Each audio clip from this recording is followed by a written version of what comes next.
네, 안녕하십니까. 신경과 윤창호입니다. 오늘 건강광자는 수면과 뇌 건강에 대해서 말씀드리도록 하겠습니다. 먼저 수면이 뇌 건강에 어떠한 중요한 의미가 있는지를 살펴보기 전에 저희 나라의 가장 중요한 이슈 중에 하나인 인구 구조의 변화에 대해서 한번 살펴보면서 말씀드리도록 하겠습니다.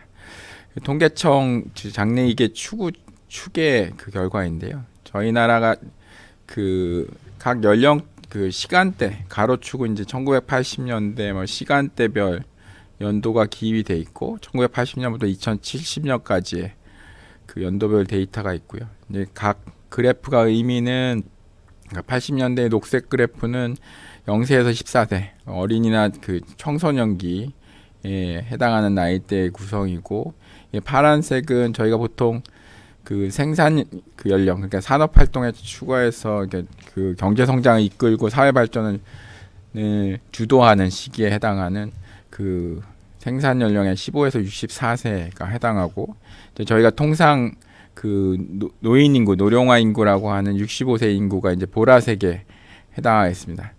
지구로부터 약 40년 전을 자료를 보면 저희 나라 인구의 62%가 생산 연령이 한 64세 미만의 성인 연령이었다고 하고, 65세 이하의 인구는 한 4% 정도에 불과했으나 현재 2020년도에 보면 막 베이비붐 세대가 지나가고 있기 때문에 생산 연령층에 해당하는 성인층이 72%에 해당하는데, 이렇게 생산 연령이 많아지니까 전체적으로 전망은 나쁘지 않은가 보이지만, 중요한 건 이제 다들 아시다시피 출산율 저하 때문에 이제 아이들의 인구 비율이 10% 정도에 달하고 있고, 이제 노인 인구는 15%에 이릅니다. 이런 변화 추세가 계속된다면 2070년도에는 64세 이하의 인구 비율을 드디어 이제 노인 인구들이 비중이 넘어서서 65세 이상의 인구 거의 절반에 육박하는 수치에 해당이 되겠죠. 이런 변화를 예측하는 것들은 저희가 이제 계속 인구 구조를 얘기해서 노령화, 노인 인구의 증가가 사회 문제다 라는 경고들이 이제 언론지상이나 여러 매체를 통해서 많이 얘기가 되고 있는데, 이런 인구 구조의 변화의 제일 큰 원인을 살펴보면 사실 여러 가지 보건의료 기술의 발달뿐만 아니고 그냥 각자 개인들의 건강 생활 추구, 예를 들면 운동이랄까, 식이, 그다음에 이제 흡연율의 저하, 이런 중요한 요소들이 개선되면서 기대여명이 늘어나기 때문이라고 할 수 있습니다. 보시자면 좋은 현상이죠. 그래서 위에 쪽 그래프는 출생연도 시기별 따라서 그해 태어난 사람들이 평균 얼마나 기대여명이 있느냐를 보여준 그래프가 되겠는데, 현재 2020년 저희의 지금 무렵에 막 태어난 아이들은 평균 기대 수명이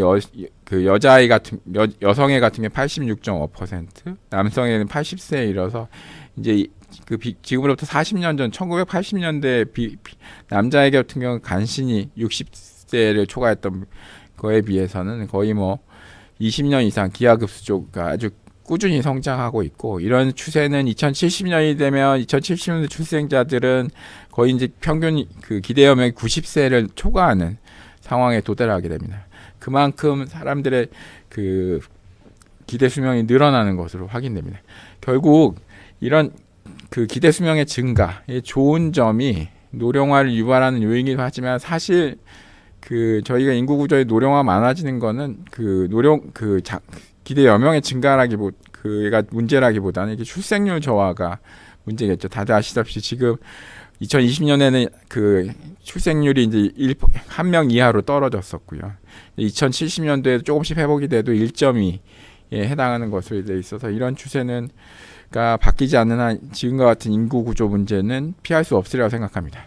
그래서 제가 말씀드리고 싶은 주 이유는, 저희가 인구 구조의 변화를 단순히 그냥 노인이 많아진다는 거에 생산 연령은 떨어지고 인구 중에 이제 노인이 촬영하는 문제가 많아져서 사회 문제다라는 시각보다는 저희 개개인의 기대염의 증가 이런 것들을 생각했을 때 장수 사회로 변하고 있다라고 해석하는 것이 저희들한테 좀 더 긍정적인 의미를 전하지 않을까 생각합니다. 이런 장수 사회에서 결국은 중요한 게 이제 오래 사는 것도 중요하지만 다들 바라다시피 이제 건강 장수들을 얘기하지 않으십니까? 이게 잠실 철교에서 이제 해질녘 서양을 바라보면서 촬영한 사진인데요.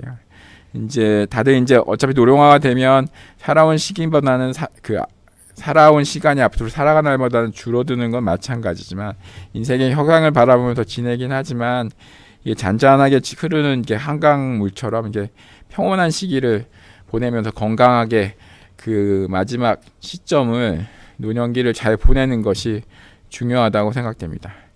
근데 이런 건강 장수의 이게 걸림돌이라고 이제 흔히 저희 앞으로 이제 여러 가지 질환들이 뭐 다양한 질환들이 있겠지만 궁극적으로 결국은 앞으로의 그 건강 장수의 가장 큰 걸림돌은 이제 크게 세 가지. 이제 암, 늘 인류의 큰 문제였죠. 암과 그다음에 이제 나이가 들면서 생기는 이제 치매 문제, 그다음에 뇌졸중 등이 아마 큰 그 건강 문제가 되리라고 생각합니다. 이런 건강 문제 중에 그 제일 이제 문제가 되는 것이 이제 여러분들 다 걱정하시면 치매라고 할 수 있겠죠. 치매인데 치매 유병률을 2012년도에 이제 저희 그 노인성 치매 임상 연구센터에서 발표한 자료를 보면 그래프가 역시 가로축은 이제 연도별 시기를 보여주고 그 세로축은 한쪽은 절대 숫자 인구수 그 치매에 걸려 있는 환자 수가 되겠고 오른쪽 축은 그 치매에 걸려 있는 노인 65세 노인에서 그 치매 유병률을 보여준 그래프가 되겠습니다. 그 치매 유병률이 10%라고 보여지면 그 100명에 10명 정도의 노인에서 65세 이상 인구의 100명 중에 10명에서 그 치매가 생겨 있다라고 이해하시면 될 텐데요. 보시면 2020년도 현재 그 유병률을 보시면은 전체 그 65세 인구 중에 약 100명에 10명 정도가 그 치매에 이완되고 있는데 2050년 저희가 이제 그 기대하면 계속 늘어나는 2050년이 되면은 100명에 15명 정도로 이렇게 한 50% 정도 급격하게 증가하는 것으로 돼 있고 전체 인구에 보면은 270만 명 정도가 그 치매에 그 이완되어 있는 것으로 합니다. 적지 않은 숫자입니다. 이 수치가 적지 않은 의미라는 걸 그 보기 위해서 저희 나라 지금 코로나 상황을 한번 살펴보았습니다. 저희 나라 인구 기준의 그 2020년 기준 5,200만 명 정도로 했을 때 5월 18일 현재 저희 나라의 그 코로나 확진자는 1,700만 명, 1,800만 명 정도 되고 코로나로 사망하신 분은 23,000명 정도 됩니다. 저희가 계속 이제 코로나 그 걸려서 이제 그 안타깝게도 그 유명을 달리하신 분들의 뉴스를 접하고 하는데 굉장히 많은 숫자가 대규모로 걸린 것처럼 사실 한 분 한 분이 소중한 생명이긴 한데 그 숫자의 사망률도 보면 누적해서 보면 0.05% 정도입니다. 그러니까 아까 말씀드린 치매 유병률 15%에 비하면 그 상대적으로 적은 수치라고 할 수 있겠죠. 물론 저 수치가 적다는 그 숫자의 의미를 가볍게 생각하려는 뜻은 아니고요. 결국 그 나이가 드시면서 생기는 이제 치매의 위중함이 얼마나 큰지를 그 환기시켜드리기 위해 이 통계 수치를 인용했습니다. 그래서 그러면 이제 결국 이런 그 뇌 건강을 해치는 치매를 어떻게 피할 수 있을 것인가가 중요한데 그 치매에 먼저 정의하고 원인을 먼저 살펴봐야지 그 치매라는 걸 어떻게 피할 수 있을지 생각해 볼 수 있겠습니다. 치매를 의학적으로 말고 그냥 그 이해하시기 편하게 그 정의를 해드리면 비가역적인 뇌 손상, 그러니까 뇌가 그 비가역적이라는 게 회복하지 않는 손상이 가면 저희들이 자연치부역이나 뭐 치료로 인해 회복되긴 하는데 그런 것이 아닌 회복할 수 없는 뇌 손상이 여러 부위에 동시에 생겨서 신경 기능에 다양한 이상 등이 생기고 그로 인해서 일상생활에 지장이 있는 상태를 의미합니다. 예를 들어서 뭐 저희가 이제 치매하면 대표적으로 먼저 기억력부터 떠오르시 하는데 대부분이 물론 기억력 이상도 생기지만 그 외에도 집중력이랄까 언어, 시각, 뭐 시공간 능력, 계산 등 여러 가지 부분에 있어서의 기능이 초래돼서 이제 그런 것들이 보통 본인이 수행하는 일상생활 또는 직업 활동에 심각한 영향을 주는 상태라고 할 수 있겠습니다. 치매의 원인은 크게 두 가지로 생각할 수 있는데, 이제 아까 뇌졸중과 같은 맥락에서 이제 혈관성 치매, 혈관 노화에 의해서 그 뇌졸중과 같이 이제 뇌에 이게 그 다양한 부위에 이게 손상이 생기는 경우에 발생하는 혈관성 치매가 있고, 그 중에 그 다음에 이제 흔한 그와 동등한 수준으로 흔한 원인이 이제 알츠하이머병이 되겠습니다. 알츠하이머병은 이제 언론이나 이런 데서 많은 그 얘기를 들으셨을 거예요. 그 정보에 대해서 나중에 다시 한번 그 말씀을 드리겠는데, 일단 혈관성 치매를 한번 살펴볼까요? 이건 MRI를 찍은 건데요. MRI는 이제 요새들은 이제 뭐 본인의 질병 사유에 의해서든 뭐 건강 검진을 위해서든 이제 자주들 하시기 때문에 흔한 검사 기법이 되고 있는데, 머리를 이렇게 사람을 이렇게 눕혀놓은 상태에서 이제 발끝에서 머리 쪽을 바라보고 있다고 생각을 하고, 머리를 이제 단면으로 이렇게 절단해서 밑에서 바라본 사진이라고 생각하시면 되겠습니다. 그래서 앞쪽이 오른쪽 위에 앞쪽이 되겠고, 이쪽 부위가 이제 뒤쪽 부위가 뒷머리 쪽이고, 아래서 보기 때문에 이쪽이 오른쪽, 이쪽이 왼쪽에 해당합니다. 대부분의 MRI 이렇게 되고요. 그래서 일정한 두께로 머리를 자른 측면 단면을 밑에서 본다고 생각하셔서 이렇게 머리의 중간 정도 되고, 이게 머리 위쪽에 해당하는 사진입니다. 보시면은 이제 눈에 띄게 보시는 게 그냥 하얀 게 뭔가 보이면 화살표도 있으니까 뭔가 없는 게 왼쪽에는 없는데 오른쪽에는 없는데 왼쪽에 있고 뭐 이렇게 보이시죠? 이게 희끗희끗 보이는 게 그 뇌 혈관 손상에 그 허혈성 손상에 의해서 뇌가 이렇게 망가져 있는 상태가 되는데, 이런 것들이 이제 점점 많아지면 뇌 기능이 정상적으로 못할 것이라는 거는 그 다들 이해하실 수 있겠죠. 근데 걱정하실까 봐 말씀드리는데, 이렇게 허혈성 변화가 있다고 해서 모든 부분들이 이제 다 기능에 영향을 주지는 않습니다. 본인이 그 손상받은 거를 회복할 수 있는 능력, 예비능 뭐 이런 것들이 있기 때문에 그 다 인지기능에 장애가 생기지 않지만, 일반적으로 이렇게 뇌가 이렇게 혈관성 변화를 많이 망가지면 뇌 기능이 떨어져서 그렇게 생기는 거를 혈관성 치매라고 이해를 하시면 되겠고요. 이제 그다음에 퇴행성 그 치매 중에 이제 제일 흔한 거는 알츠하이머병인데, 그 알츠하이머병은 보시다시피 그 뇌 안에 그 아밀로이드라는 그 단백질이 과도하게 침착되면서 생깁니다. 그래서 보시면은 여기는 사진이 뭔가 하나가 더 있는데요. 그 각각은 위는 정상적인 노화에 따른 소견이라고 생각하시고, 아래는 이제 알츠하이머병 환자의 소견입니다. 그 각각의 그 표 안에서 왼쪽의 그림은 이제 MRI가 해당하겠고, MRI고, 오른쪽은 아밀로이드 물질에 달라붙을 수 있는 방사능 원자 표식자를 붙여서 혈액 내 주입한 후에 그 아밀로이드가 있으면 뇌가 그 방사능 표식자가 그 부위에 달라붙어서 밝게 보이게 그 측정하는 펫이라는 검사가 되겠습니다. 펫하면 보통 저희가 이제 암 검사하고 그럴 때 쓰일 텐데요. 이제 어떤 물질을 주사해서 그 검사하느냐에 따라서 암을 보는 경우도 있고, 이렇게 그 알츠하이머 병 진단을 위해서도 사용되기도 합니다. 그래서 보시다시피 그 MRI는 근데 아까랑 좀 보이는 게 모양이 좀 다르죠. 이거는 아까는 이제 발 밑에서 위쪽을 바라본 것 같이 찍은 MRI라면, 이거는 앞에 사람을 세워놓고 단면을 앞에서 봤다고 생각하시면 돼서 모양 형태가 좀 다릅니다. 이 부분을 그 보여드리려는 의도는 없고, 같은 정도로 머리가 조금 약간 쪼그러져 있는 그 사진인데, 위에 분은 뭐 밝은 게 전혀 안 보이는데, 아래 그 환자 그 병의 경우에는 이렇게 밝은 점들이 이렇게 좀 보이지 않습니까? 이런 것들이 이제 아밀로이드가 침착된 부위로 그 해석이 되고, 이 부위는 이제 알츠하이머 병의 그 환자의 그림이 되겠습니다. 이런 혈관성 치매든 알츠하이머 병이든 현재 교정 가능한 치매 위험 요소들이 있습니다.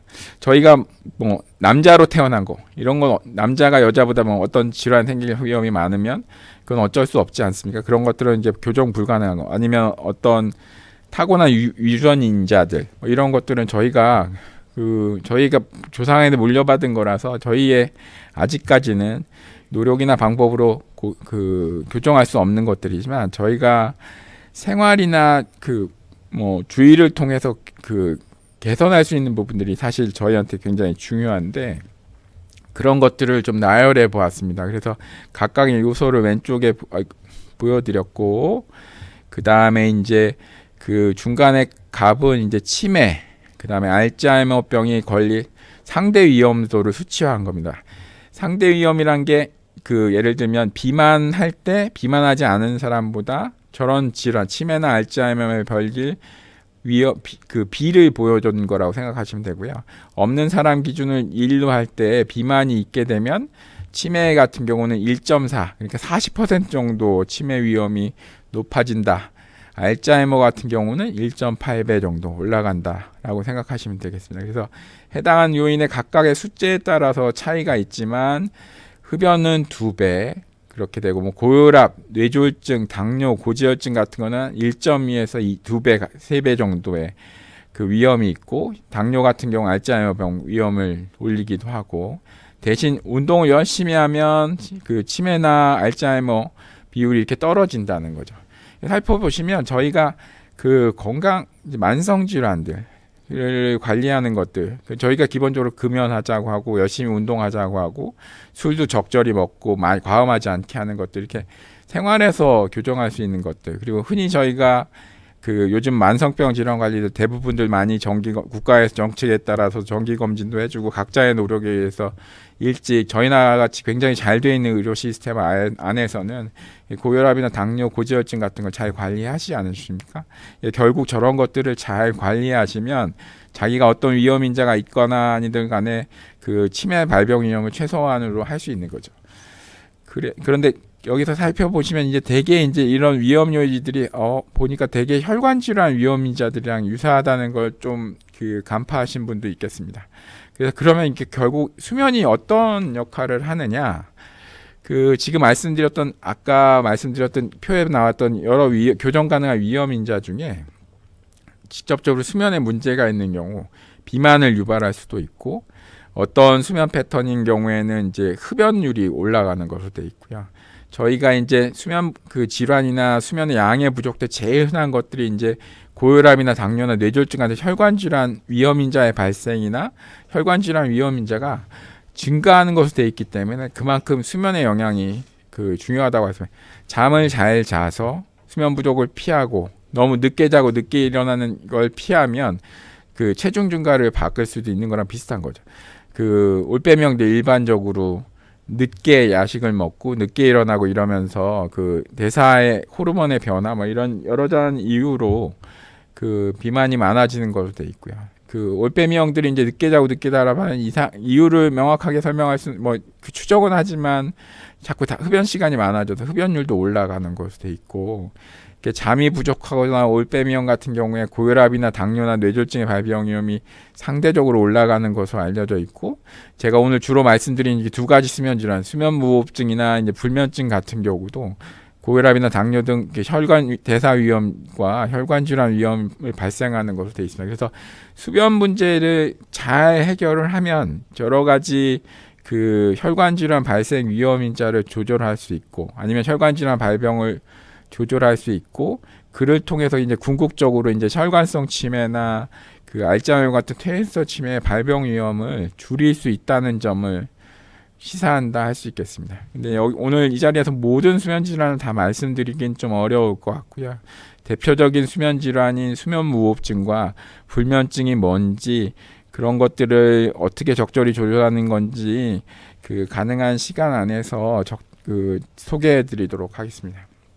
수면 무호흡증은 주변에 워낙 흔하기 때문에 이제 다들 아시겠지만, 그 수면 무호흡증이라는 병은 그 코골이를 하니까 코의 질환이라고 생각하거나 그 이비인후과에서 하는 수술 질환 뭐 이렇게 생각하시는 경우가 있는데, 그 코의 문제라기보다는 그 여기서 엑스레이 찍어서 이제 단면도를 보신 건데요. 이게 머리입니다. 그래 머리인데 이제 왼쪽이 치아가 보이니까 당연히 이쪽이 앞쪽인 걸 아시겠죠. 그래서 코 속으로 이제 공기가 들어서 비강이 난 코의 속에 안에 넓은 구를 지나면 이제 입천장 뒤쪽에 이제 기도가 열려 있어요. 이렇게 까맣게 이렇게 라인이 보이는 게 보이실 텐데, 요 화살표로 제가 표시하는 부분 중간에 있는 그 부분이 이제 기도가 되겠죠. 이 기도가 이렇게 넓은 경우에는 이게 공기가 돌아와서 왔다 갔다 하니까 별 문제가 없겠죠. 근데 어떤 분들은 기도 사진을 보시면 기도 부위 목젖이 이렇게 내려와 있고 혀가 이렇게 돼 있는데, 목젖하고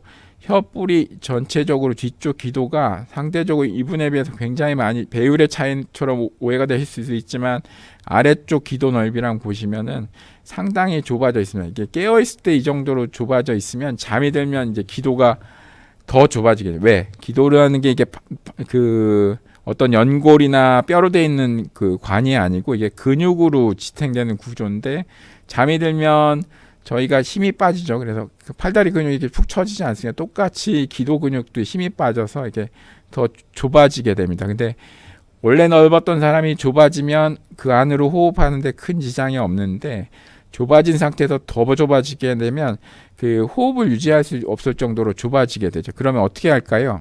결국은 호흡은 해야 되니까 세게 들여 마시는 수밖에 없잖아요. 상대적으로 같은 양의 공기를 들여 마시려면 이게 안으로 세게 들여 마시는데 세게 들여 나오시나 보면 이게 기도벽이 부르르 떨려서 그 떨린 소리가 코 속으로 울려 퍼지면 이제 그걸 코골이라고 하고 코골이만 있으면 상관없는데 이제 일단 좁은 틈으로 세게 당기기 시작하면 안으로 그 음압이 기도 안에 음압이 당기겠죠. 그러면 안으로 기도가 살짝 더 당겨집니다. 그러면 어떡하죠? 숨은 쉬어야 되기 때문에 공기를 더 반사적으로 더 세게 들여 마시려고 합니다. 폐가. 그러면 점점 안에서 당기는 힘이 다르니까 어느 순간 이게 탁탁 막히게 되죠.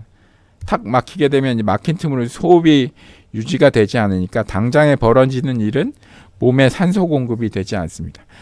산소 공급이 되지 않으면 어떻게든 숨을 쉬려고 그 옆에서 코 골고 주무시는 분들 벌써 아시겠지만 이렇게 하다가 하면서 더 숨을 쉬려고 막 하다가 그러면서 이제 무호흡이 장기간 돼서 산소가 너무 많이 떨어지게 되면 혈관 안에 있는 산소 감지기가 뇌에 신호를 보내서 뇌를 아예 깨웁니다. 깨우는 게 어제 저희가 자다가 뭐 몇 번 깨서 화장실에 갔네 뭘 했네 기억하는 깨는 게 아니고 뇌가 한 3초에서 5초 정도 잠깐 깼다 잠이 들기 때문에 그 깬 순간에는 내가 깼는지를 인식을 못 합니다만 그 깨는 순간에 기도 근육이 다시 이제 힘을 내면서 넓어졌다가 호흡을 다시 몇 차례 숨을 쉬었다가 또 금방 뇌가 잠이 드니까 다시 기도가 이제 힘이 빠지면서 다시 막히는 이런 현상들이 이제 반복되는 것을 수면 무호흡증이라고 할 수 있습니다. 한 환자의 그림이 되겠습니다. 그림이 수면다운 검사하는 것을 통해서 이제 검사로 보여드리는 예가 되겠는데 이제 위에 부분은 이제 복잡하니까 뇌파라는 것으로 해서 뇌가 잘 자고 있는지 아닌지를 보여준 그림이다. 그래프라고 이해하시면 되겠고 이 그림에서 중요한 거는 여기 보라색 색깔 칠해진지가 있지 않습니까? 이게 호흡량을 측정하는 겁니다. 원래 정상적으로는 호흡이 계속 일정하게 아래 위로 나오는 그래프가 보여야 되는데 이분 같은 경우는 숨을 한 2번 쉬고 숨이 쭉 멈췄다가 다시 하고 2번 쉬었다가 다시 이때 여기 보시면 이게 뇌파가 뭐 지저분해지잖아요. 약간 이때 뇌가 깨면서 기도를 다시 열어줬다가 다시 금방 잠이 들면 다시 기도가 막히고 그러면 다시 또 몸에 산소가 이게 산소치가 이게 쭉 떨어지면 뇌가 다시 깨면서 열려줬다가 이런 일들이 계속 반복되는 거죠. 이렇게 한 시간에 저런 현상이 5번 이상 생기게 되면 수면무호흡증이 있다고 얘기를 하는데 이런 수면무호흡증의 큰 특징은 이게 산소 부족이 된 저산소증이라는 산소 부족 상태가 되고 그로 인해서 중간중간에 이게 뇌가 깨게 됩니다. 그래서 이런 수면의 분절, 자꾸 뇌가 깨기 때문에 자고 일어나도 개운하지 않고 피곤하고 낮에 졸리고 집중력이나 뭐 이런 것들이 떨어지는 현상이 벌어질 뿐만 아니라 이제 우리가 살려면 기본적으로 해야 될 게 숨을 쉬어야 되잖아요. 호흡이 이렇게 멈춰지다 보니까 저산소증 상태가 되면 그때마다 일시적으로 혈압이 누가 와서 목을 계속 조른다고 생각해보세요. 반복해요. 30초씩 졸렸다 폈다 하면 그때마다 교감신경이 활진돼서 이제 혈압도 일시적으로 오르고 뭐 스트레스 호르몬 분비도 되고 염증 수치도 올라가고 뭐 여러 가지 문제가 생겨서 이게 계속 밤마다 수백 번씩 누적되다 보면 이게 혈관계통인 심장하고 뇌혈관에 계속 무리를 줍니다. 그래서 그런 것들로 인해서 뭐 뇌졸중이나 뇌 손상의 발병 위험이 증가하는 셈이죠. 그래서 그 영향을 대표적으로 보여주는 게 혈압입니다. 건강에 제일 중요한 것이 이제 혈압 수치인데 이제 이 그림이 3개가 있는데요. 보시면은 가로축은 9시, 10시, 그러니까 아침 9시부터 1시간씩 다음날 9시까지, 그러니까 24시간 동안 혈압의 변화를 보여준 그림입니다. 저희가 위에 혈압을 저희 보통 수축기 혈압이라고 해 혈압 재면 위에 수치가 나오고 아래 수치가 나오지 않습니까? 그래서 그래프에서 위에 혈압과 수축기 이완기 혈압 죄송합니다.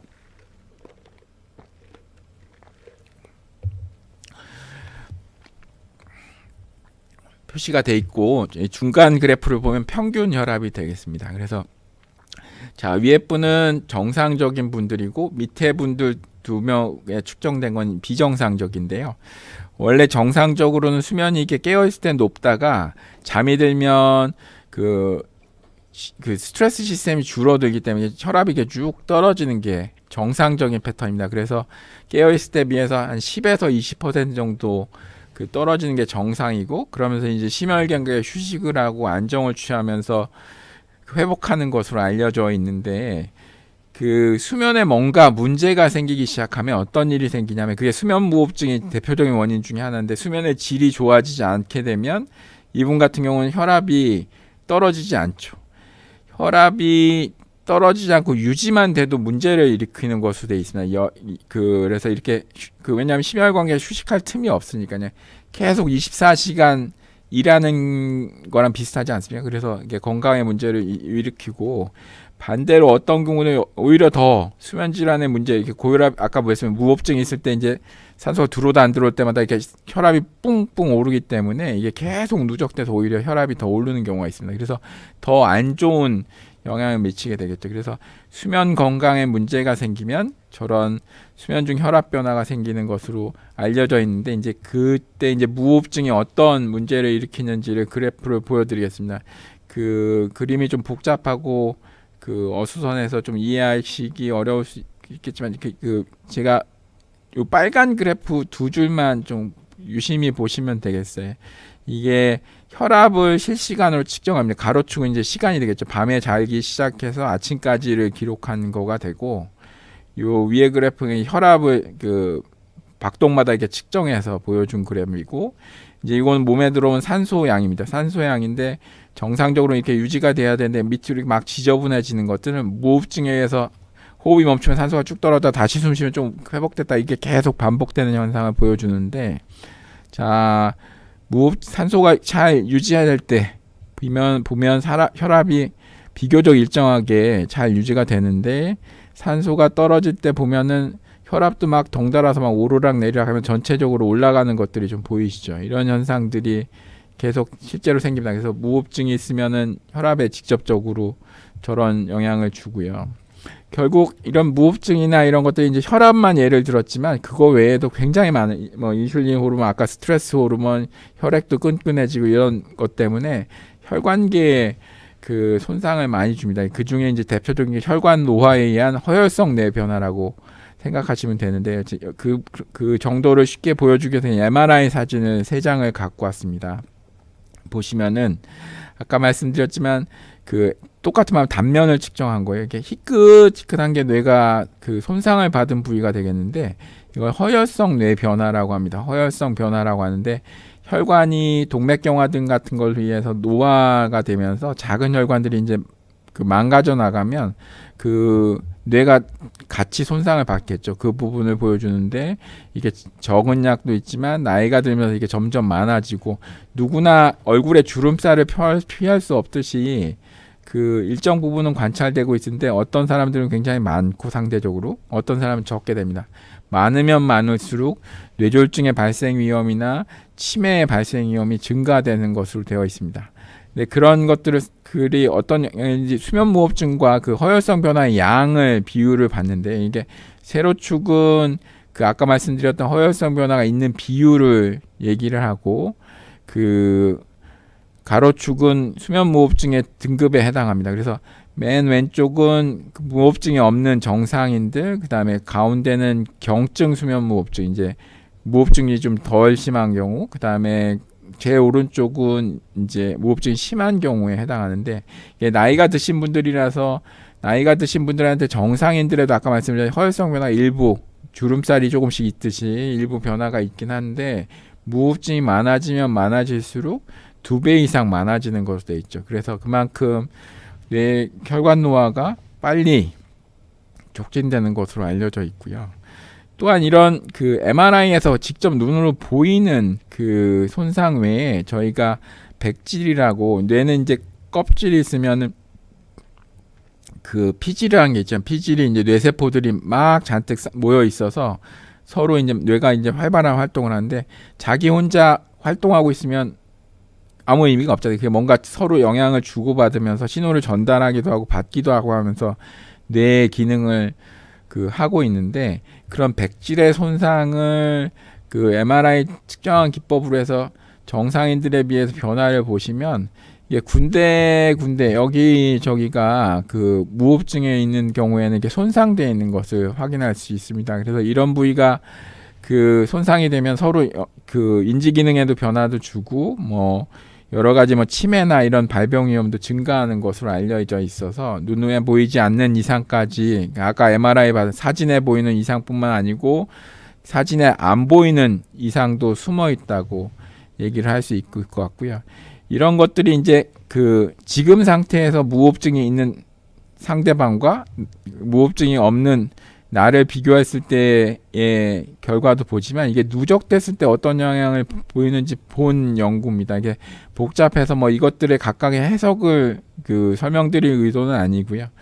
약 4년만 관찰한 건데 한 1,100명을 대상으로 보시면은, 무호흡증이 없었던 사람에 비해서 무호흡증이 새로 생겼던 거나 지속됐던 사람들이 뇌 손상이 그 더 증가하는 것을 봤고, 무호흡증이 있다가 치료가 됐던 부분들이랑 보면 그 호전에 의해서 또 좋아지는 부분들도 확인할 수 있어서, 그 결국 수면 무호흡증이 계속 이 결과의 연구 결과의 의미는, 수면 무호흡증이 계속 있으면 사진에 MRI로 직접 보이지 않지만 뇌 구조에 끊임없이 크고 작은 변화들이 일어나고 있고, 그 적절히 치료를 받으면 그 현상이 개선될 여지가 있다라는 것을 그 보여준 연구라고 이해하시면 되겠습니다. 이런 그 각각의 구조, 아까 말씀드린 뇌 껍질, 그 다음에 백질의 사진에 보이든 안 보이든 구조의 이상뿐만 아니고, 그 구조, 그 서로 연결된 네트워크라는 게 있어요. 결국 사람과 사람이 사는 것도, 그 저희가 그렇지, 사회를 이루고 사는 것이 나 혼자 스스로 먹고 그 생존을 유지할 수 있기 때문에, 제가 입고 있는 옷을 아니면 제가 먹는 식사 이런 것들이 다 그 누군가의 손으로 의해서 재배되고 요리해주고 이런 것들을 그 도움을 받아서 이제 생존하고, 저는 제가 할 수 있는 일로 해서 다른 분들의 그 삶에 도움을 드리는 것처럼, 저희가 결국은 사람과 사람의 네트워크, 서로 도움을 주고받으면서 사는 게 인간 사회 아닙니까? 그런 거와 마찬가지로 뇌의 구조도 그 뇌세포가 각각 하나하나가 그 활동을 하는 게 아니고, 뇌세포들이 이제 연결돼 있으면 사람과 사람과의 관계처럼 서로 그 연락을 주고받으며 서로 상호작용하면서 그 기능을 하는, 이게 네트워크가 구조가 되고, 이게 그 네트워크 구조를 이렇게 그림과 사회관계를 따져보면, A라는 사람이 동창회장 그 총무가 있으면 주변에 이제 친구들이 이렇게 연결되는 것처럼, 뇌세포들도 여러 가지 형식으로 연결되는데, 그 뭐 연결을 많이 하는 중요한 부위에 있는 사람들, 아니면 그 집단 뭐 이런 것들을 특징으로 해서 이 네트워크의 특징을 이제 볼 수 있습니다. 그래서 봐서 이 그 사회망이 얼마나 그 서로 공고하게 연결돼 있고 집단적으로 잘 그 친화를 이루고 있나, 예를 들면 이런 식의 그래프를 그릴 수 있는 것처럼, 뇌는 얼마나 잘 서로 연결돼 있고 기능을 잘하는 것을 보여주는가를 뇌 구조 네트워크 연구라고 합니다.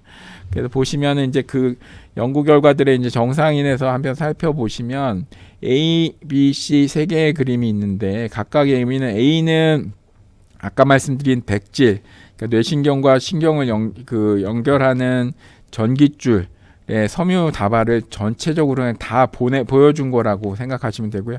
저희 굉장히 많은 섬유 다발들이 서로 연결을 해주고 있죠. 근데 B는 이 실질적으로 이게 구조를 서로 어떤 뇌구조와 뇌구조들끼리 연결이 활발하게 되어 있는지, 연결이 많이 되어 있는 부위를 이제 빨간색 부위로 점으로 표시했고요. 연결이 많이 되어질수록 색깔이 짙고, 그 다음에 파란색은 서로 그 부위를 연결하는 신경 다발을 표시한 거고, 색깔이 짙으면 짙을수록 연결의 양이 많은 것을 의미한다고 생각하시면 되겠습니다. 오른쪽은 그 연결을 담당하는 데 있어서 아주 연결의 중요한 부위들, 그 원이 크면 클수록 서로 연결을 주고받는 그 교통의 요충지처럼 그 많은 그 신호를 서로 주고받는 것들을 보여준 건데, 이런 식으로 이제 뇌 구조가 어떻게 되는지를 보여해드리면, 다 제가 말씀드린 연구 자료들은 대부분 이제 저희 나라 인구 대상으로 저희 그룹에서 발표했던 연구 자료가 되겠습니다. 보시면은 백질의 연결망을 보시면 아까 그 그래프에서 보시면 이렇게 양쪽에 대칭적으로 잘 보여야 되는데, 수면무호흡증 환자들은 뭐가 이렇게 듬성듬성 없는 부위가 많죠. 이게 손상을 받아가지고 정상적으로 죄송합니다. 슬라이드 계속 왔다 갔다 해서 그 정상적으로 구조 있어야 될 연결고리들이 깨져 있어서 연결선들이 손상을 받았다는 의미를 보여준 그림이 되겠고요. 이런 그림이 실제 이제 구조뿐만이 아니고 아까 말씀드렸던 서로 얼마나 잘 연결되어 있는지, 연결의 강도 및 그 교통의 요충지는 어떤지를 보여준 그림인데, 이 수면 무호흡증 환자들이 오른쪽이고 이제 무호흡증이 없는 정상인들이 이렇게 연결되어 있으면, 낮에 수면 무호흡증에 졸려하는 경우의 특성에 따라서 수면 무호흡증과 아닌 경우에 차이가 유의하겠다. 이 의미를 해석하기는 많이 어려우실 거고요. 예를 들어서 이쪽에는 게 큰 단단한 연결점이 크게 있고 잘 연결되어 있는 것에 비해서 여기는 여기저기 좀 산만하게 작게 연결되어 있다. 뭐 이런 식의 정도로 이해하시면 될 것 같습니다. 그래서 그 사진에 보이는 뇌의 손상, 허혈성 변화뿐만이 아니고 아까 말씀드렸듯이 안 보이는 백질의 손상, 나아가서 서로 연결되는 구조 자체에도 그 손상을 줘서 뇌에 그냥 코 골고 잘 잔다, 쿨쿨 잘 잔다라고 생각하실 게 아니고, 코 골고 쿨쿨 잘 자는 하루하루를 보내면서 머릿속에는 자꾸 이러한 손상이 누적돼서 나중에는 결국은 이런 치매와 연관되는 거죠. 맨 처음에 이제 알려진 연구 중에 하나고요. 2011년도에 발표된 논문입니다. 한 300명 정도 되는 80세 고령의 여성분들만 관찰했는데 5년 정도 지나봤더니 무호흡증이 있었던 경우에 치매 발병률이 무려 2배 이상 증가하는 것, 2배 반 정도 증가하는 것을 확인할 수 있었습니다. 그래서 아까 말씀드렸던 여러 수면무호흡증이 혈관 건강에 미치는 직접적인 영향, 그 다음에 나아가서 수면무호흡증이 뇌 구조에 미치는 직접적인 손상에 의해서 이런 치매 발병률 위험이 올라간다고 생각하시면 되겠습니다. 이런 그 혈관성 치매뿐만 아니고 이제 알츠하이머병은 도대체 왜 수면 때 문제가 되느냐를 좀 한번 살펴봐 드리겠습니다. 그 중에 이제 수면무호흡증인데요. 그림에서 보시다시피 아밀로이드 단백이라는 것은 이제 뇌 세포가 이제 활동하다 보면 이제 정상적으로 이제 존재하고, 그 사용된 것들이 이제 그 분해돼서 이제 그 씻겨 나가는 해소가 돼야 되는 현상인데, 그 아밀로이드 양이 너무 지나치게 많아지면 그런 것들이 작은 덩이를 형성하고 그게 섬유 모양으로 쌓여졌다가 이렇게 자꾸 쌓이면은 그 얼룩이 묻고 그 녹이 나는 것처럼, 이게 쓰레기가 모이면 이렇게 되는 것처럼 군데군데 이런 아밀로이드들이 쌓이고, 이 아밀로이드가 이제 뇌에 손상을 일으켜서 생기는 병이 이제 알츠하이머 병이라고 할 수 있겠죠. 알츠하이머 병의 발생을 아까 말씀드린 아밀로이드가 과도하게 쌓인다라는 문제는 두 가지 측면을 생각할 수 있겠습니다.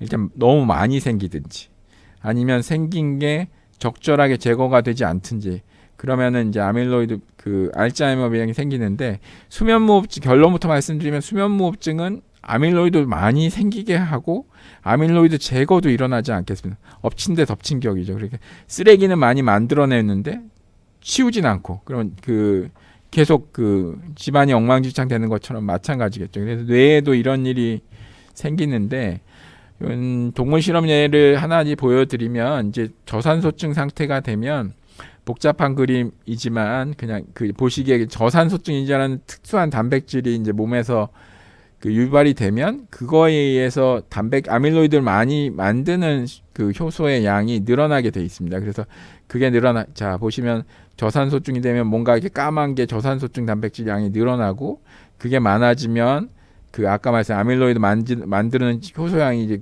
주기적으로 늘어나는 게 확인할 수 있죠. 그렇게 되면 결국은 뇌에 이렇게 아밀로이드가 많이 쌓이더라라는 것을 보여준 연구가 되겠습니다. 그래서 사람한테 이제 매일 밤 저런 일이 계속 몇십 년씩 그냥 방치된 채로 몇 년씩 방치된 채로 있으면 당연히 이제 뇌에 아밀로이드가 많이 생기게 됐고, 이제 이런 생성 측면의 문제뿐만이 아니고 아까 말씀드린 청소가 안 된다고 했잖아요. 청소해야 하는 기전은 여러 가지가 있습니다. 그 뇌 안에서 이제 분해하는 아까 호르몬들도 그 효소들이 나와 분해도 하고 다시 혈액내로 보내기도 하는데, 이제 최근에 이제 그 알려지기 시작한 게 그 뇌척수액의 역할입니다. 뇌척수액이라는 얘기를 들어보셨는지 모르겠는데, 이제 설명을 간단히 드리면 뇌가 이제 뇌 안에 있고 머리뼈, 그러니까 두개골이 이제 감싸고 있지 않습니까? 그럼 뇌하고 머리뼈 사이의 공간에 이렇게 비어 있는 게 아니고 거의 순도 99, 95% 이 정도에 가까운 아주 깨끗한 이렇게 물이 이렇게 차서 뇌를 이렇게 감싸고 있습니다. 그래서 뇌를 이렇게 붕붕 띄워서 저희가 뇌가 이제 그 떠 있는 역할도 하게 되고 완충 작용도 하고 여러 가지 영양분도 공급하고 이런 여러 가지 역할을 하는 것으로 알려져 있는데, 최근에 알려진 바에 의하면 이 뇌척수액이 우리가 씻을 때 제일 중요한 그 쉬운 게 뭐죠? 이게 물을 뿌려서 깨끗이 씻지 않습니까? 그런 것처럼 이 뇌척수액이 그 뇌 안으로 이렇게 스며들어서 뇌를 이렇게 쭉쭉 닦아내는 역할들을 합니다. 근데 청소를 저희가 일하면서 청소를 하진 않죠. 음식 해보신 분들 아시겠지만 막 주방에서 일할 때 음식할 때 막 파도 꺼내고 요리도 꺼내고 고추장도 그렇게 요리 재료를 다 꺼낸 다음에 재료를 되게 널브러져 놓고 차근차근 쓰고 나서 이제 요리가 완성되면 그 다음에 이제 뒷정리를 하는 것처럼, 낮에 깨어있는 뇌는 열심히 일하면서 그 부산물로 이제 쓰레기 같은 것들이 많이 노폐물들이 쌓여 있으면 잠이 들고 나면 이 뇌척수액이 뇌 안으로 스며듭니다. 뇌 안으로 스며들어서 뇌에 있는 노폐물들을 이제 깨끗하게 씻어내는 것으로 되어 있는데, 잠을 못 자면 아니면 수면무호흡증이 있으면 어떻게 될까요? 이 악요린 파괴라고 악요린 파괴라는 용어서는 이 뇌척수액이 뇌로 들어가서 뇌를 씻어내는 활동이 방해받겠죠. 당연히 그렇게 되면 청소를 못하게 돼 쌓인 물질, 그 아까 말씀드린 무호흡증 때문에 가뜩이나 뇌에서 많이 아밀로이드가 밤에도 생겨서 쌓이는데 씻어내지도 못하니까 자꾸 알츠하이머병의 원인이 되는 아밀로이드가 많이 쌓이게 되는 겁니다. 그래서 이건 그 저희가 그 최근에 했던 연구 결과 중에 하나인데요. 이게 제가 수면무호흡증이 있는 사람들한테 정말 이렇게 아밀로이드 많이 생기고 많이 형성되고 씻겨나가지도 않으면 그 멀쩡한 중년 사람들이라고 할지라도 혹시나 이제 아밀로이드가 뇌에 많이 쌓여 있지 않을까를 아까 펫이라는 도구를 이용해서 확증한 건데, 이분들은 그냥 수면무호흡증만 있고 혈관 질환 위험도 전혀 없으시고 그 인지 검사한 거에서 인지도 완전히 정상인 분들은 이게 수면무호흡증 환자들하고 아닌 분들 이렇게 비교해서 본 건데, 보시면은 무호흡증 환자들한테 아주 많은 약은 아닌데 이게 점처럼 그 두 군데에서 이렇게 아주 눈에 보일랑 말랑한 건데요. 이런 부분들한테 아밀로이드가 많이 쌓인 걸 확인할 수 있다.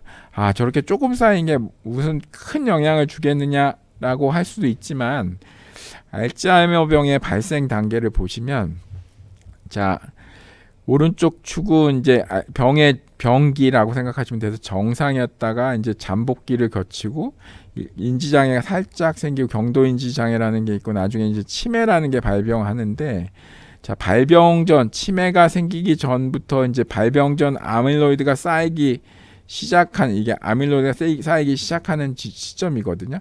아밀로이드가 막 쌓이고 나서 10년에서 15년이 지난 다음에 발병합니다. 이미 그 병의 원인은 이미 일이 다 벌어진 이후에 나중에 발견이 되는 거거든요. 그래서 예를 들면 아밀로이드 발생의 그 시점은, 유적의 시점은 예를 들어 65세 이후에 되게 치매가 발병한다고 그러면 50대 이럴 때부터 이제 아밀로이드가 쌓이는 것으로 생각하시면 되겠죠. 그래서 지금까지 이제 알츠하이머병을 치료하려는 많은 약품들이 개발되어 있는, 주로 이제 아밀로이드가 생긴 것들을 씻어내는 치료법들이 많이들 해결이 됐는데 다 실패했거든요. 이제 실패한 것들은 원인을 살펴보면 이미 뇌가 다 망가진 상태에서 치료를 시작해 봐야 아밀로이드 쌓인 걸 치운다고 해서 그게 회복되기 어렵다는 거죠. 결국은 제일 궁극적인 건 아밀로이드가 쌓이기 시작할 무렵부터 쌓일 위험을 줄이는 게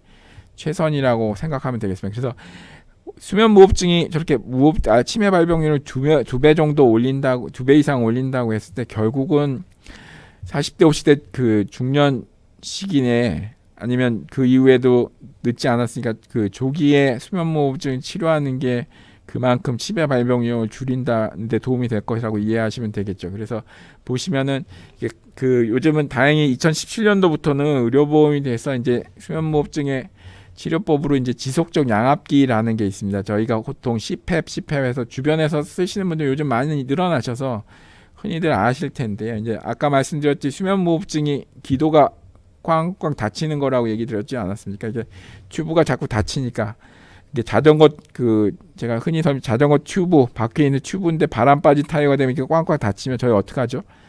공기를 넣어주지 않습니까? 그런 것처럼 그 기도가 뒤에서 막히니까 코에다 이제 마스크를 씌워서 바람을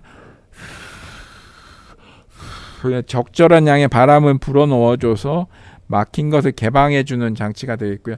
처음에 보면 되게 뭐 불편하시고 그럴 수 있는데 대부분의 한 70-80% 정도의 분들은 잘 적응하시고 잘 사용하시는 것으로 되어 있습니다. 그래서 수면무호흡증과 인지기능에 있어서 CPAP 치료 효과를 보여준 연구가 되겠습니다. 그래서 그 보시면 이제 그래프가 이제 복잡하게 돼 있는데 이제 세로축은 기억이 얼마나 기억력 향상 정도를 보여준다고 생각하시면 되고 높을수록 기억력이 많이 좋아졌다라고 생각을 하시면 되고 이제 각각의 그래프가 이제 두 짝씩 세 그래프가 나오는데 맨 오른쪽은 그냥 건강한 정상인이고 요 두 그래프에 해당하는 게 수면무호흡증 환자인데 한 그룹은 그 치료를 안 하고 그냥 처음에 하고 3개월 있다 인지검사를 다시 한 거고요. 한 그룹은 치료를 처음엔 그냥 뒀다 3개월 동안 치료를 받고 나서 개선되는 걸 봤는데 자 보시면은 그 치료 전에 그 파란색 그래프가 치료 전에 맨 처음 시작할 때 시점인데 정상인에 비해서 무호흡증 있는 두 그룹 모두 인지 그룹이 떨어져 있는데 그 양압기 치료를 안 하면 그냥 약간 좀 향상될 것 같지만 통계적으로 유의하지 않게 변화가 있는데 반해서 치료를 하면 유의하게 좋아져서 이제 정상인들과 같은 수준으로 좋아지는 걸 볼 수 있겠죠. 그래서 저렇게 수면 무호흡증으로 인한 인지 기능이 개선되는 걸 보여주고 일부 연구에서는 이제 치매나 이런 것들의 개선이나 발병 감소를 보여준 연구 결과들도 있습니다. 네, 그래서 이해를 하시면 되겠습니다. 그래서 지금까지는 이제 수면 무호흡증에 미치는 영향에 대해서 말씀드렸고요. 이제 그 다음에 이제 많이 흔한 게 이제 불면증인데 불면증이 문제가 뭔지 불면증을 어떻게 치료하는 게 좋을지에 대해서 간단하게 말씀드리도록 하겠습니다. 불면증은 일단 내가 바쁘고 힘들어서 일하느라 잠을 잘 시간이 없는 것 이건 불면증에 해당하지 않습니다. 근데 나한테 충분히 잠을 잘 시간이 있음에도 불구하고 처음에 잠들기가 힘들거나 중간에 너무 자주 깨거나 아침에 일찍 깨서 다시 잠들기가 힘든 경우가 해당이 되고요. 잠을 좀 못 자도 이런 현상이 있더라도 다음날 내가 일생생활 하는데 영향이 크지 않은 경우는 그냥 그게 본인한테 맞는 수면 패턴이라서 걱정하실 필요는 없는데 이로 인해서 다음날 일상생활에 그 영향이 있는 경우 그게 뭐 신체 활동의 문제, 감정의 문제, 뭐 여러 가지 문제를 한 면이라도 이상이 있으면 이제 그때 불면증이라고 하는데 저희가 보통 이 그 세 가지 숫자를 기억하실 필요가 있는데 잠드는데 30분 이상 걸리는 것을 저희가 보통 기준으로 하고요. 30분 이상 걸리는 일이 일주일에 이런 수면 문제가 있는 3일 이상 되면서 이게 3개월 이상 지속될 때를 어떤 그 기준은 한 달이라고 얘기도 하는데 3개월 이상 어떤 DSM이라는 저희 그 질병 분류 기준에 의하면 3개월 이상 지속이 되면 보통 저희가 불면증이 있다고 합니다. 자, 근데 그러면 이제 그게 중요한데 불면증이 왜 생기고 이렇게 생긴 다음에 지속되고 그러면 이걸 어떻게 치료해야 될지의 문제를 좀 한번 살펴보도록 하겠습니다. 이제 이거 가로축을 보면 이게 병전, 그 처음에 이제 불면증이 생겼을 때 막 생기고 나서 이제 초기, 그다음 만성기가 됐을 때, 그다음에 치료를 받고 나면 어떻게 변하는지 치료 초기 후기의 그래프인데요. 이게 높이 박스가 이게 그 상자가 쌓여 있는데 이 가로 세로축의 의미는 각성도, 깨려는 경향이라고 생각하시면 됩니다. 예를 들어 그렇게 생각. 어떤 분들은 굉장히 느긋하셔서 뭐 조금만 뭐 걱정거리가 있어도 어떤 분들은 이제 아무리 걱정거리가 있어도 생각하다 잠자고 금방금방 자고 막 밤에 나는 아무리 고민거리가 있어 밤에 잠을 설쳐본 적이 없어 고민하다가 잠이 들고 막 이러니까 그런 분들도 있는 반면에 어떤 분들은 이제 그 이거는 차이지 뭐가 좋다 아니다를 말씀드리려는 건 아니야 이도가 아님을 다시 한번 말씀드립니다. 근데 어떤 분들은 이제 꼼꼼하시고 섬세해서 이렇게 그런 분들은 이제 무슨 일이 있으면 빨리빨리 이렇게 해결이 돼야 되고 어떻게든 그 일을 문제를 해결하고 이런 성향이 있는 분들이 있다고 치면 자 한 그룹 이게 긴장도 각성도라고 얘기하면 느긋하신 분들은 이렇게 키가 작고 각성도가 이제 좀 꼼꼼하신 분들은 이렇게 각성도가 처음에도 좀 높은 편에 속하시겠죠. 그런데 이제 그런 분들한테 살면서 누구나 그렇지 않습니까? 그게 큰 일이 됐든 작은 일이 됐든 누구나 살다 보면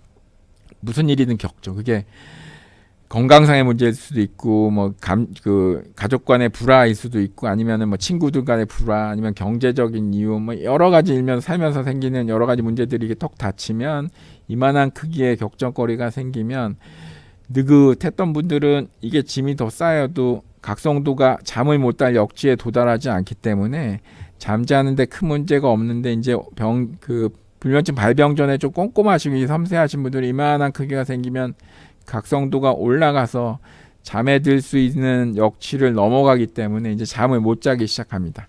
자, 그렇게 되면 이제 이런 일이 이제 하루만 있으면 괜찮은데 하루 이틀 그러다 말면 며칠 전 고생하다 마는데 이제 뭐 어떤 경우가 생기면 이게 하루 이틀만 그러니까 1주, 2주 이렇게 길어지면 사람들이 어떻게 하죠?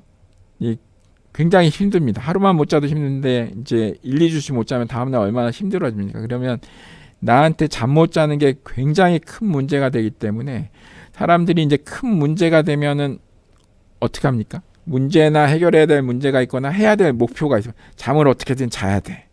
잠 못 자는 이 문제 빨리 좀 해결해. 너무 괴롭고 힘들어. 이렇게 되면 사람들이 그 문제에 집착하기 시작해요. 집중하죠. 어떻게든 그 문제를 해결하려고. 그래서 집착해서 어떻게든 문제를 해결 정보도 얻어보고 뭐 이렇게 하면 잘 될까 뭐 건강식품 뭐가 좋다니까 구해서 잔뜩 먹어보고 먹어봐서 좋으면 좋은 자양인데 이제 그게 안 들으면 왜 또 이건 안 들을까 뭐가 좋다니까 또 해볼까 뭐 ASMR을 들어볼까 무슨 음악이 좋다니까 들어볼까 뭐가 좋다니까 먹어볼까 온갖 노력들을 하지 않습니까? 이제 그러다 보면은 이제 자꾸 더 긴장도가 더 올라가죠. 그 일에 대해서 고민하고 스트레스 받다 보니까 더 긴장도가 올라가셔서 그 일 때문에 더 잠을 못 자는 현상들이 발생하는 거죠. 그래서 오히려 긴장도는 더 올라갑니다. 그래서 초반에 있었던 불면증을 일으켰던 일은 시간이 지나면서 점점점 해결이 되죠. 친구랑 다퉜던 일, 나중에 화해하고 좋아지고 오해가 풀리면서 좋아지면서 이제 그 문제는 점점 작아지는데 이제 잠을 못 자는 것 때문에 생겼던 문제는 점점 더 커집니다. 커지면 무슨 일이 생기냐면 이제 그 과다각성 상태가 지속되는 거죠. 이게 신경이 곤두서서 점점 날카로워집니다. 자, 그거의 얘기를 지금 심리적인 측면으로 이해하시면 안 되니까 불면증을 겪어보신 분들은 알겠지만 잠을 이렇게 오래 못 잤는데 어제 며칠씩 내가 통 못 잤는데 낮에 졸려 죽겠는데 머리는 맑지 않아서 그런데 누우면 낮에 하나도 잠이 안 온다. 이런 분들이 있거든요. 머리가 더 또렷또렷해지고 이거 각성 상태가 자꾸 올라가서 그렇습니다. 그래서 이러한 과다각성 상태, 그 다음에 지속인자를 해결해 주는 것이 치료가 되겠고요.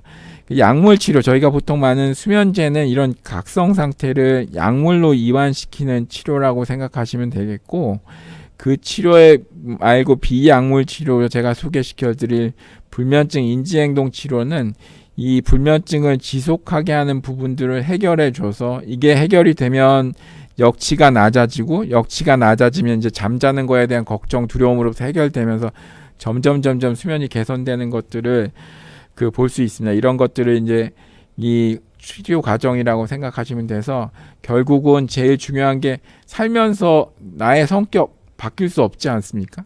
물론 이게 시간이 지나면서 꼼꼼하고 그래서 그런 분들이 이제 일 처리도 잘하고 주변에 대한 배려도 많아하고 이렇게 좋은 면도 틀림없이 있는 거죠. 근데 그런 분들이 불면증에 조금 취약할 수 있는 것뿐이지 이게 같이 판단하는 게 아니고 좋은 면도 있지만 안 좋은 면이 다 있지 않습니까? 그래서 그런 것들인데 그거는 대부분 어떻게 타고난 성품이고 그 다음에 이제 물론 성격도 바뀌는 경우가 있지만 대개는 교정돼 그냥 자기의 품성이라서 그런 것도 있고 살면서 겪을 수 있는 스트레스 뭐 이런 걱정거리 없으면 살면 좋겠지만 그게 없는 분들이 안 겪을 수 없지 않습니까? 그런 일들이 되면 이제 결국은 저희가 해결해야 될 게 불면증을 악화시키고 지속되는 부분들을 생각과 행동을 바꾸어서 조금 더 해결해 주는 것들이 문제가 되겠습니다. 이건 과다각성 상태에 빠지지 않게 아까 말씀드린 지속인자들이 이제 불난불에 부채질을 해가지고 그 각성 상태 늘어나지 않게 도와주는 것이 중요하다고 할 수 있겠습니다. 그래서 약물 치료는 흔한 게 불면증, 수면제 뭐 이런 것들을 의미를 하겠고요. 그냥 불면증 인지행동 치료는 아까 말씀 부위들은 이렇게 수면 전문가랑 이렇게 상담을 하시면서 치료를 하시고 그냥 가장 안전하고 장기간 효과가 있는 것으로 돼 있고 제일 좋은 방법은 또 하나의 장점은 한번 잘 대응을 하시고 그 고비를 잘 넘기시고 그 불면증이 내가 왜 생기고 이게 왜 지속되는지에 대해서 어떻게 대처해야 되는지 잘 교육을 받으시면 시간이 지나도 이제 나중에 그런 일이 또 생겼을 때 이제 스스로 극복할 수 있는 병원에 안 오셔도 할 수 있는 방법도 돼서 불면증 인지행동 치료라는 것들이 있을 수 있다고 이해하시면 되겠습니다. 제일 이제 걱정 많이 하시는 것들이 그 수면제와 치매인데요. 수면제 치매인데 이제 수면제 그 제일 이제 다들 걱정하시 잠을 못 자서 힘들어 죽겠네. 수면제를 먹자니 수면제가 치매 온다고 하니까 이러지도 뭐 잠은 못 자서 걱정이고 약은 약대로 못 먹어서 걱정이신데 이런 연구 결과들이 있습니다. 그래서 많은 연구 결과들이 있는데 말씀드리지만 저게 수면제 자체가 안 좋아서 그런 확률도 충분히 있지만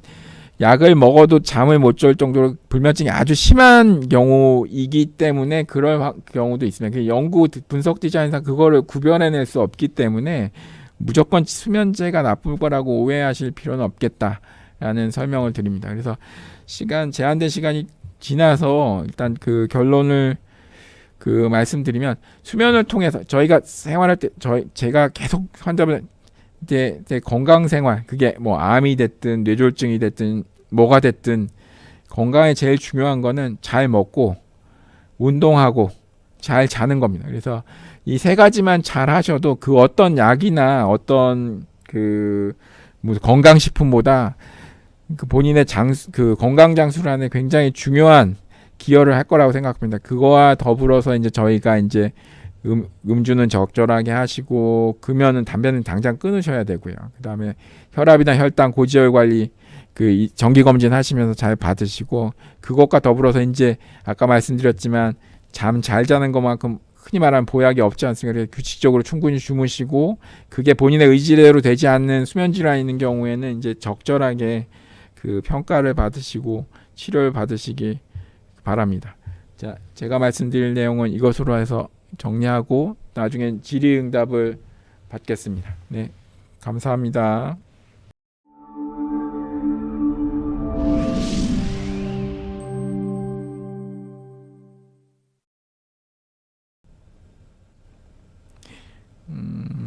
진료 받으신 환자분들 보호자들 많이 듣고 오셔서 강의까지 참석해 주셔서 대단히 감사합니다. 네, 그리고 한 분이 이제 제가 각성 뇌파라고 이제 각성도 측정하기 위해서 뇌파 검사를 하는데 심장박동기 검사하신 것 때문에 지장 없나고 하셨는데 이거는 걱정 안 하셔도 받으셔도 되니까 그건 걱정하지 마시고요. 예. 그 다음에 한 분의 질문은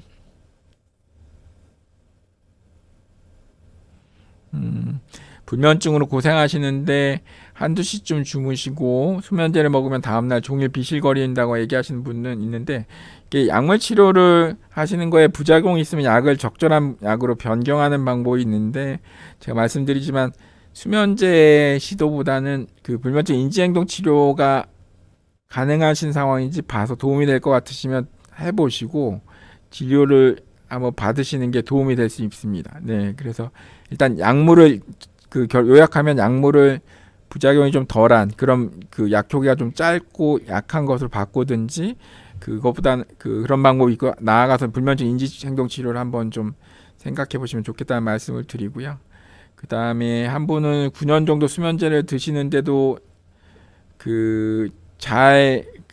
잠을 잘 자지 못 주무시고 옛날 기억은 잘 나지만 기억이 잘 안 되시는 자꾸 뭔가 잊어버리시는 분들이 말씀을 주셨는데요. 보통 이게 기억력 장애가 오면 저장된 거에 문제가 생기는 게 아니고 새로운 거를 학습하는 데 문제가 생깁니다. 그래서 이미 저장된 것들은 잘 기억이 나지만 이제 매번 이제 생활할 때 하시는 기억에 문제가 있기 때문에 이건 단순한 건망증도 일 수 있고 아니면 뭐 집중력이 떨어져서 그러거나 그러실 수 있어서 너무 크게 걱정하실 필요는 없겠지만 이게 이런 문제가 좀 장기간 지속되면 인지 평가를 하시는 인지 전문가, 신경과 전문의한테 한번 진료를 보시는 게 좋을 것 같고, 수면제를 9년 정도 드시는데도 잠을 잘 주무시지 못하면 뭔가 다른 방법을 찾는 게 이게 아까 말씀드렸지만 이게 불면증 수면제 하실 때 오해하시는 것 중에 하나가 약이 자꾸 효과가 없다, 내성이 생긴다 하시는 분들인데 약 자체의 효과가 떨어지는 것이 약이 문제가 있어서 내성이 생기고 그런 거일 수도 있지만 아까 그래프에서 보여드렸듯이 이제 과다각성 상태가 시간이 지나면 지날수록 잘못된 행태가 교정이 안 되면 점점 이제 각성도가 올라가지 않습니까? 그런 상태가 되기 때문에 이게 같은 약의 긴장도를 이완시켜주는 약을 먹고 있다가 각성도가 막 올라간 상태가 되면은 약을 먹어도 각성도가 잠을 들 수 있을 정도로 떨어지지 않는 거죠. 이제 그렇게 되는 수가 있어서 궁극적으로 그럴 때 이제 약을 올려서 각성도를 더 낮추는 방법을 찾든지 아니면 불면증 인지행동 치료라는 걸 시도를 해봐서 악화시키는 요인을 해결해 보든지를 할 수 있는데 일단은 불면증 인지행동 치료가 약에서부터 를 줄이거나 벗어날 수 있는 좋은 통로가 되겠다고 생각하시면 될 것 같습니다. 그 다음 분은 수면 이갈이하고 코골이가 있어서 수면다운 검사를 했는데 검사 결과가 정상이라서 그냥 큰 건강에 문제는 없다고 답변을 들으셨다고 하는데 수면다운 검사를 하시면 대부분의 수면무호흡증 여부를 배제할 수 있는데 이제 한 가지 요인이 수면무호흡증 정도, 저희 혈압이 항상 일정한 게 아니듯이 수면무호흡증 증상이 정도가 항상 매일 일정하지 않습니다. 그래서 한 20에서 40% 내외의 변동폭이 있는 것으로 돼 있어서 어떤 날은 예를 들어 수면무호흡증이 1시간에 10번 정도 나오다가 다음날 검사하면 뭐 20번쯤 나오고 이렇게 되는 경우가 있어서 그 부분에 대한 고려가 필요한데 이런 경우는 대개 경증 무호흡증이라서 아주 심한 상태의 무호흡증이 아닌데 본인이 심혈관 질환이나 이게 당뇨 같은 것들 아니면 뇌졸중이나 뭐 치매 같은 거에 위험 인자가 있으시면 다시 한번 확인하시는 게 도움이 될 수 있는데 그런 게 없으시고 본인이 그냥 같이 주무시는 분이 코골이가 있다 정도의 문제면 검사를 주기적으로 하실 필요는까지는 없을 것 같습니다. 예, 그게 이 정도 답변을 들을 수 있을 것 같고요. 코골이가 있다고 해서 다 코골이만 무호흡증이 심하지 않고 코골이만 있으면 건강에 문제를 주는다는 연구 결과들은 일부 있지만 영향은 거의 없는 것으로 돼 있어서 무호흡증이 없다면 건강에 큰 문제는 걱정 안 하셔도 될 것 같습니다. 네, 저 환자분께서 말씀해 주셔서 잘 조절되고 있어서 말씀 감사하고요. 그다음 김정희님 말씀 감사하고 그다음에 부모님께서 양압기를 쓰시고 계신데 기박률을 떨어뜨리면 수면무호흡 완화에 도움이 된다는 질문을 주셨는데, 자, 수면무호흡증 환자분들이 이제 제일 어려워하는 것들이 이제 양압기를 쓰는데 이 양압기를 계속 써야 된다는 게 문제거든요. 사실 저도 무호흡증이 사실 있어서 저는 한 6년째 지금 쓰고 있는데 물론 이제 저처럼 이제 오래 쓰다 보면 익숙해지면 없으면 오히려 더 불편하고 그냥 하루하루 쓰는 게 안경제가 쓰는 것처럼 그냥 익숙해지는데 그럼에도 안 쓰면 좋잖아요. 그리고 그렇게 돼 있어서 그 할 수 있는데 무호흡증을 경감시킬 수 있는 방법 중에 그 말씀하신 것처럼 체중의 감소, 체지방률의 감소가 절대적으로 도움이 됩니다. 당연히 이제 그런 경우는 어떤 경우냐면 무호흡증이 많이 생기는 원인 중에 하나, 위험인자 중에 하나가 비만이거든요. 체중이 많이 늘면 이제 배에도 살이 찌지만 목에도 살이 쪄서 목에 살이 찌면 기도 밖에서 이제 지방이 안을 누르겠죠. 이제 그러면 이제 그 무호흡증이 생기는데 체중을 빼면은 그 지방도 떨어지고 그러면서 무호흡증이 개선될 수 있어요. 그래서 운동과 식단을 통해서 지방률이 떨어지면 그렇게 돼 있는데 보통 체중을 10% 정도 줄이면 무호흡증이 30% 정도 좋아질 수 있다고 돼 있습니다. 그래서 체중을 저희가 이상적으로 빼서 유지할 때 생활요법으로 볼 때 저희가 보통 10% 정도 생각하는데 그러면 충분히 도움이 되고요. 또 하나는 이제 생활요법을 할 수 있는 게 운동입니다. 운동. 특히 이제 기도 강화하는 운동인데요. 그 몇 가지 이제 관악기 같은 것들을 이렇게 관악기는 우리가 그 굉장히 강한 바람을 불어내야 되지 않습니까? 그렇게 되면은 그 기도 근육이 단련이 돼가지고 무호흡증이 이제 개선이 될 수 있다고 돼 있는데 완전히 개선되지는 않고 한 30% 정도 좋아진다고 돼 있습니다. 하지만 운동이 주는 그런 무호흡증 개선 효과뿐만 아니라 신체 건강에 많이 도움을 되기 때문에 당연히 이제 운동을 하시고 식이 조절하시고 체중 조절하시는 게 건강에 도움이 될 것 같습니다. 그 다음에 유학주님의 질문은 수면 촉진제 복용과 치매로의 영향에 대해 좀 더 설명을 부탁하셨는데 어떤 설명을 더 드려야 될지 수면 촉진제를 결론을 말씀드리면 수면제를 먹으면 치매 발생률이 올라간다는 연구 결과들이 적지 않게 있습니다. 적지 않게 있는데 그게 약제에 의한 영향인지 불면증이 그만큼 심해서 수면 시간이 줄어들고 이런 다른 요인이 같이 겹쳐서 있어서 그런 건지에 대해서 완전히 구별해서 얘기할 수는 없다라고 생각하시고 그래서 결론은 비약물 치료, 인지행동 치료나 이런 것들을 했는데 보고 약을 최적화해서 했는데도 불구하고 약 없이는 잠을 못 주무는 경우는 잠을 못 주무시는 게 더 안 좋을 수 있어서 상대적으로 안전한 적절한 약제를 찾아서 복용하시는 게 치매 걱정하시면서 잠을 못 주무신 거나 훨씬 나은 선택일 수 있다라고 생각하시면 될 것 같고요. 그 다음에 한 분은 닉네임을 쓰시는 분은 인지행동 치료 어떻게 받는지 물어보셨는데 인지행동 치료는 인지행동 제공하시는 의사 또는 뭐 임상심리사 저는 제가 주로 직접 하는데 그랑 정기적으로 뭐 1주나 2주간 간격으로 한 번씩 만나면서 본인의 수면과 관련된 생활 습관 이런 것들에 대해서 나누고 이제 문제되는 부분에 대해서 의견을 드리고 생활 법칙을 주로 바꿔드리는 것에 돼 있어서 사실 보통 미국 같은 경우에 표준 한 6회에서 8회 정도 일주일 간격으로 하는 것으로 돼 있는데 저희 나라 같은 경우는 현실적으로 여러 가지 문제로 그렇게까지 하기는 어렵습니다. 왜냐하면 진료실에서 굉장히 많은 환자들을 보고 있고 그러기 때문에 하는데 대개 이제 숙련된 저같이 많이 그런 경우에는 이제 그 횟수를 단축할 수 있거든요. 한 2-3번, 3-4번 정도만 받으셔도 많이 좋아질 수 있는 경우들이 있겠습니다. 네, 그렇게 됐고 김경애님은 약 변경하시고 나서 많이 좋아지셨다고 말씀 주셔서 감사하고요. 네, 그 다음에 하나네스님 말씀 감사하고 정대철님은 뇌경색제 어지럼증 약 먹어도 효과 없나요? 라는 말씀 주셨는데 이건 제가 전문 분야가 아니라서 지금 답변 드리기 좀 어려울 것 같습니다. 죄송합니다.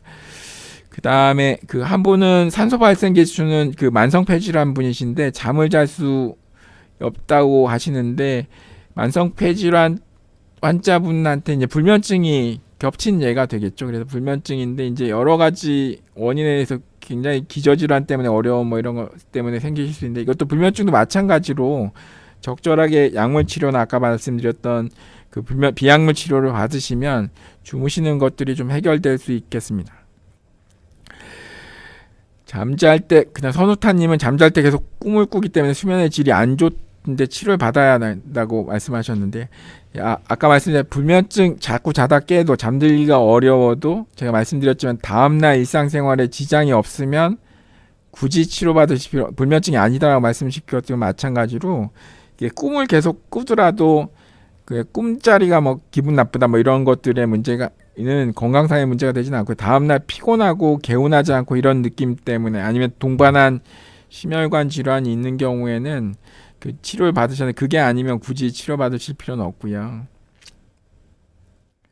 그 다음에 한 분은 부모님께서 이제 양압기 쓰시는데 새벽에 깨시면 잠이 안 들어 다시 잠들기 어렵다고 하시는데, 이런 경우에는 그 불면증의 일종이시로 될 수 있어서, 이게 잠깐 예를 들어 초반에 깼다가 한 2-30분 만에 주무시는 일을 반복해서 겪게 되면 그 일에 자꾸 걱정하시고 그렇게 되시면 점점점 불면증이 더 심해지는 경우가 있어서, 아예 초기에 그런 일이, 아까 말씀 일주일에 3일 이상 3개월 이상 그런 일이 지속되면 치료를 받으시는 게 도움이 될 것 같습니다. 네, 박하진님 어머님 말씀 감사하고요. 그 다음에 253님이 잠이 너무 많은 것은 어떠하냐. 잠이 너무 많은 것, 그 사람마다 이제 그 밥 먹는 양이 다르잖아. 어떤 사람은 이제 큰 공기에 먹어야 배부른 사람도 있고, 어떤 사람은 작게만 먹어도 되는 것처럼 사람마다 잠에 대한 그 욕구가 다르거든요. 평균 뭐 7시간이라고 하더라도 다를 수 있어서, 잠이 너무 많다고 해서 일상생활에 지장이, 난 9시간 10시간 축 자는데 그것 때문에 뭐 내가 생활하는데 전혀 문제 없고 그러시면 굳이 검사를 하거나 굳이 뭐 병원에 찾으실 필요는 없는데, 그 내가 원래 수면 시간이 적었는데 갑자기 잠이 많아지기 시작한다든지, 아니면 그렇게 많이 잤는데도 낮에 피곤하고 졸리고 그런 것들은 뭔가 수면의 질의 문제가 생겨서, 질이 안 좋으면 상대적으로 많이 자야 될 거 아니? 같은 수면의 욕구를 그렇게 돼서 생기는 경우나, 아니면 과다수면증이라고 뇌 안에 그 전기 스위치 같은 게 있어. 불이 들어오면 깨고 불이 꺼지면 잠자게 하고, 이런 전기 스위치 같은 구조물들이 있는데, 그 스위치 같은 구조물에 손상이 생겨서 생기는 경우를 그